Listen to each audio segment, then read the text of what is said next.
मित्रों आजकल लोगों को भजन तो बकवास लगता है, लेकिन मित्रों भजन बकवास नहीं, एक तैरने का रास्ता है। जैसे नाव पानी में तैरती है, इसीलिए मनुष्य को ज़िंदगी में भजन तो करना ही चाहिए। मित्रों भजन का अर्थ साफ साफ होता है, लेकिन आप समझते नहीं।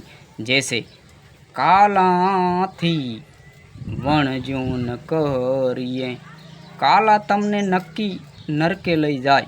એટલે મિત્રો કાલા માણસથી વાતું ન કરીએ, હારા માણસથી વાતું કરીએ, નકા મિત્રો કાલા માણસ તમને ડૂબાડે।